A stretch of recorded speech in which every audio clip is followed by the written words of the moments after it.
A peça O Grande Viúvo, de Nelson Rodrigues, é encenada por deficientes visuais. O teatro cego tenta inserir o público num universo onde a visão é só um detalhe. Já imaginou assistir uma peça de teatro assim, totalmente no escuro? Bom, o espetáculo todo é montado imaginando que toda a plateia, todas as pessoas são cegas, né? E o espetáculo, ele é percebido como no escuro nos primeiros 5, 10 minutos.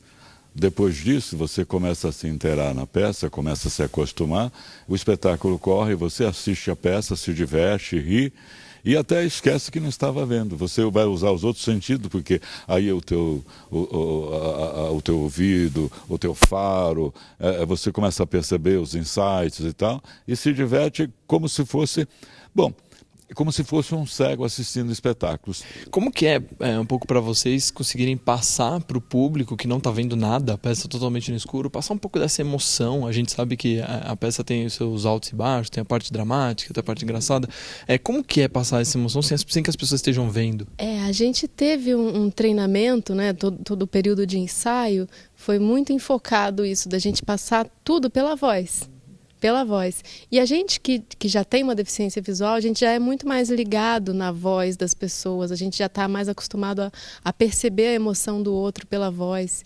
Então a gente já tem uma predisposição a trabalhar mais a emoção na voz, né? Mas não dá para negar que encenar um espetáculo no escuro causou estranheza. Eu, quando fui convidado para fazer o Teatro Cego, a primeira coisa que me veio foi uma coisa negativa. Falei, como vai fazer teatro no escuro? Porque o teatro é uma arte completamente visual, colorida, né, e tal. Mas aí eu comecei a me lembrar das radionovelas, né, que tinha o pessoal que fazia os sons, a chuva, não sei o que e tal. Aí comecei a me animar. E realmente, a produção tem um trabalho tão importante quanto o dos atores, né? Porque nós temos diversas pessoas na produção que provocam essas sensações de cheiro, de garoa, né? Quer dizer, não sai lá fora, meu filho está garoando. Então o pessoal percebe realmente que existe uma garoa. Isso faz com que a pessoa se sinta dentro do espetáculo, né? Como se fosse uma coisa real, como se fosse um reality show, né? Ele está ali dentro do espetáculo. Produtor musical, Luiz Mel, eu queria que você falasse um pouquinho a respeito da parte que eu consideraria 100% das peças. Mas não dizer 100%, 90% é a música, essa coisa da audição. É isso? Nesse espetáculo especialmente, por ser um espetáculo fora do convencional, a música tem um papel muito mais importante do que nos outros.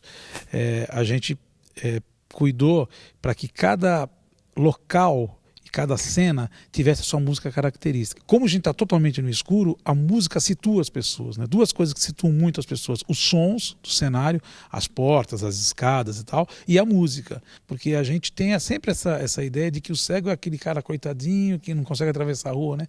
E aí ela veio e trouxe pra gente um montão de coisas assim do dia a dia, cara, sabe? Como você resolve uma questão simples, como você conversa com o cego, como você conduz esse cego, como você... Assim, coisas bobas que parecem triviais, mas que a gente foi aprendendo. E depois, convivendo com eles nos ensaios de mesa primeiro, depois nos ensaios cênicos mesmo, e até hoje, a gente aprende muito mais do que ensina. Olha, bem interessante mesmo. Para conversar com a gente sobre essa peça diferente, nós convidamos o ator e diretor Paulo Palado. Boa tarde, seja bem-vindo, Paulo. Boa tarde, obrigado. Paulo, prazer, viu? Que emoção, né? Só de imaginar isso, essa situação, a gente já se emociona. Imagino que lá na sala de espetáculo deve ser muito maior essa emoção. E agora, por que a escolha do Nelson Rodrigues? Tinha alguma relação com essa coisa do não enxergar? Não, na verdade, a partir do momento que nós íamos fazer um espetáculo completamente no escuro, a gente tinha um pouco de medo de que as pessoas se dispersassem no escuro com o espetáculo.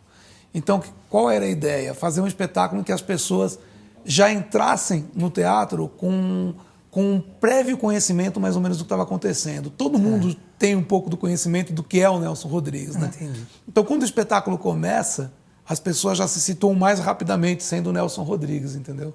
Agora, como preparar os atores? Porque Nelson Rodrigues é um universo muito dele, né?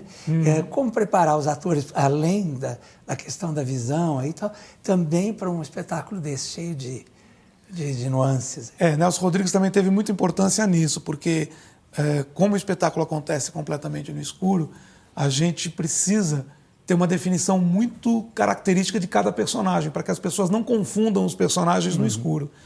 E os personagens do Nelson Rodrigues são muito fortes e muito característicos, quer dizer, o pai da família ele é muito marcante, Nelson Rodrigues criou esse personagem muito marcante, a gente se aproveitou disso para colocar esses personagens no escuro, quer dizer, em nenhum momento você confunde o pai com o filho, por exemplo, pelas características de personalidade deles mesmo, o cunhado com o Jair, né, que é o viúvo. Isso a gente usou o Nelson Rodrigues a favor dessa concepção. Eu achei interessante também que vocês usaram a música para definir cada ambiente. A gente não tem um cenário, a gente tem até um cenário, porque nós temos escada, portas, temos caixão, temos cemitério, mas não são cenários visuais, né? São cenários para você compreender onde você está. Então a música acabou entrando aí como uma cenografia. Por exemplo, o viúvo ele tem uns devaneios com a esposa falecida e foi colocada uma música para Dalila, que é a esposa falecida. Então, toda vez que essa música volta, o público já sabe que a Dalila está voltando no imaginário dele. Nós temos uma música para o cemitério, né? Uma música muito triste, que é do cemitério. Então, quando essa música entra, o público, sem ver o cemitério, ao invés de a gente mudar o cenário, entrar o cenário de um cemitério, entra mentalmente na cabeça das pessoas. Ou seja, eu estou de novo no cemitério, essa música. E temos uma música que é uma vinheta de virada de cena, que também o público percebe, acabou uma cena e estamos entrando em outra cena. Que enriquece tudo, né? Com certeza. Porque a criatividade vai a mil aí, né? Cada um pode imaginar o seu cemitério, o seu personagem, né? Exatamente. Como ele seria fisicamente. Depois que acaba o espetáculo, algumas pessoas falam, nossa, eu te imaginei com uma roupa, com um terno, né? A gente usa todos a mesma roupa, uma camisa preta, uma roupa preta, mas o público acha que cada um estava com uma roupa diferente, porque é como ler um livro ou ouvir uma novela de rádio, realmente. Vocês exploram outros sentidos, vocês exploram também o olfato, né? Dá para sentir o cheiro da garoa. A gente diz o seguinte, que a gente priva o público de um sentido, que é a visão, para que o público possa dar mais abertura para esses outros 4 sentidos, né? Que é o olfato, o tato, que a gente tem uma garoa durante o espetáculo. Às vezes até redescobrir alguns sentidos. Exatamente, né? E perceber como a gente pode enxergar o mundo através desses outros 4 sentidos, e como a gente às vezes dá menos importância para esses outros sentidos em troca da visão, né? A gente acha que tudo que a gente vê é aquilo, e às vezes um cheiro indica mais o que é uma coisa, às vezes um som indica mais o que é uma coisa do que propriamente uma imagem. Agora, você é uma pessoa que enxerga. O diretor também enxerga, né? Sim. De onde veio essa ideia de fazer essa peça tirando a visão?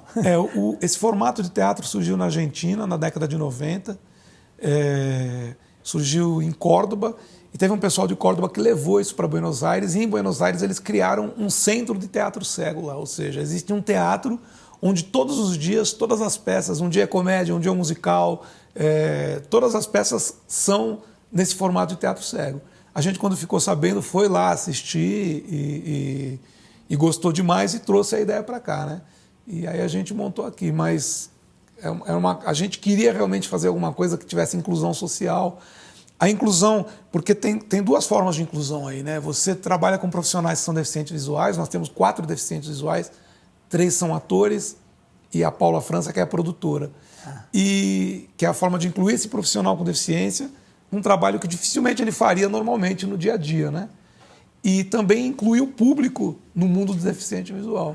Existe uma coisa muito interessante, que na hora do público entrar no espetáculo, entrar na sala escura, esse público é conduzido por uma deficiente visual. A gente está acostumado a conduzir um deficiente visual, né?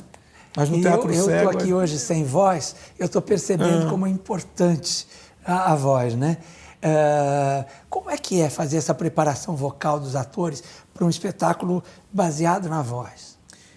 A gente teve... Isso foi um trabalho bem duro que a gente teve, que eu peguei umas técnicas lá do Chico de Assis, meu mestre, grande, né? Grande Chico, de trabalhar a voz em cima do físico em cima da personalidade. Então, por exemplo, a Sarah Bentes, que faz o papel da mãe, ela tem 30 anos, mas ela faz o papel de uma mulher de 60 anos.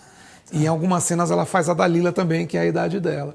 Então a gente criou uma voz toda especial para ela e a gente teve uma preocupação muito grande, como eu falei, para que as vozes não se confundissem, né? Então a gente faz todos os espetáculos, antes do espetáculo, a gente faz um aquecimento corporal e um aquecimento vocal e a gente busca chegar na voz do personagem sempre um pouquinho antes de entrar em cena. Mas vocês fizeram testes, por exemplo, assim, tipos de vozes para serem características? Nós fizemos um teste de casting normal, né? Chamamos vários atores para o teste. E a voz foi... Normalmente o teste de casting vai meio pelo visual da pessoa e a gente foi o contrário. A gente foi muito mais pela voz, porque a gente precisava realmente de vozes que se caracterizassem de uma forma muito específica no escuro, né? Para que as pessoas entendessem que aquele personagem não era o outro personagem. E esse espetáculo que a gente não vai ver, aonde?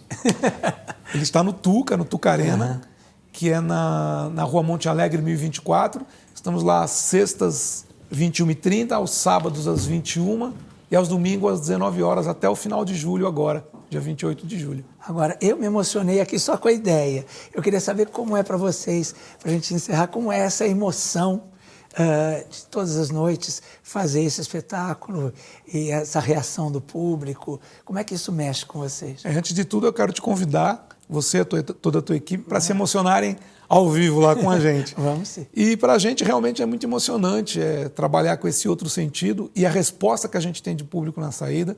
Nós estamos com uma campanha de doação de órgãos dentro do teatro, então a pessoa sai do teatro, ela já pode doar suas córneas, né, fazer uma carteirinha de doação. A gente está com o apoio da Dorina Dovil também. Né? A gente procurou se agregar a entidades que tenham essa preocupação. Então é Tuca, Rua Monte Alegre, 1024. Sexta, sábados e domingos. Maravilha. 9 da noite? Às 9 na sexta, às 9h30 na sexta, às 9 no sábado e às 7 da noite nos domingos. Maravilha. Obrigadíssimo. Eu que agradeço. Volte sempre com novidades. E agora a Adri tem um recado para você.